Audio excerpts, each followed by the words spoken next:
طفيل بن عمرو الدوسي انتي نبينا وكم مغلي ايو يري تولكي انا قادسيني يدر بكيدي تولكي اني امرؤ لمطاع في قومي نين وحانا يدتكي سؤاد ودغيستان نبي الله وشاعره يدر وادر النبي صلى الله عليه وسلم markaabuu soo noqdo yiri calaamad la igu gartay ilaahay weydii markaasuu nabigu ilaahay u bariyay wajigiisa intaas ay iftiimaysay baa la yiri markuu dhaxdaas sii marayo ayuu ducaystay wuxuu yiri yaa rabbi haddaan maalin ku hagaago meeshaas iyadoo way cadaanaysaa marka waxay ii maleynayaan diintoodii markaan ka baxay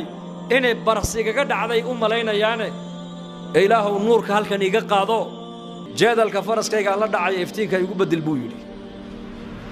والله قبل لي وأنا الشلي إسلامي أي دعاء صلاة أقبل يا إنك أنا دعاء إنك أورما مات يا نشلي إسلامه كرامات كدر بك ظاهر إيسا ينصر الدين إنك دين الإسلام كقول لنا ما أمن سن دعاء إلا أقبل يا مات أو تجي وعلى إنك أستولكي كرامه ولا تجي كرامه لنبيك كرامه ويدستي كرامة دين ولا سيء وعلى إن يربك صور ميسي أنتوا هذا بدن ويديدين markaabuu ku soo noqday nabiga sallallahu alayhi wasallam markaabuu nabiga u yimid uu ku yiri reedows ilaahay rasuulkiisa way caasiyeen habaar buu nabi allah ilaahay habaabiye markaabuu nabigu qiblada u jeestay gacmuhu kor u taagay saxaabadu waxay u maleeyeen nabigu inuu habaartamayo waxay yiraahdeen reedows way halaagsameen maanta markaabuu nabigu ilaahu reedows soo hadee qalbigoogana adiga haya ilaahu diinta jeclaysi buu yiri مو هبار مسوود دعي دعاء الرئيس طفيل بن عمرو الدوسي من النبي قوي ياري هذيك أنا وحى وكور طفيلو مركض مدة خير قادو شيء يسد أرد بريبو كيدي أودتك زعلي سيها فرحين دتك نهجي دعوة أنا يسقي بالله الصحي وأنا أدعي النبي لا بد أقول النقضي لا بس صفة عجيبة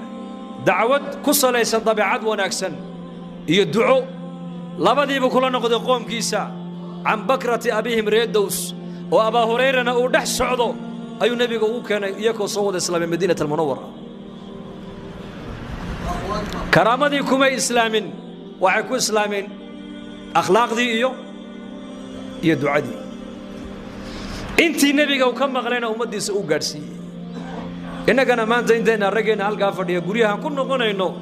waxa laga yaabaa haday 7 qof aqalka ku soo yeynaysa habeenkii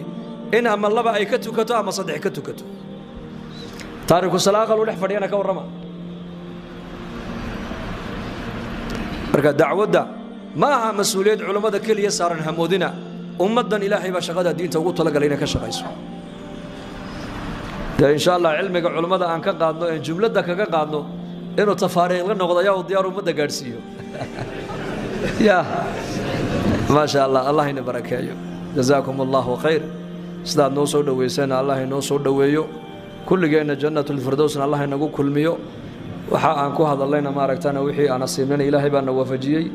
wixii aan gafnayna waa gaf xaqiiqa ka yimiday ilaahay baan dambi dhaaf weydiisanaynaa wa sallallahu ala sayyidina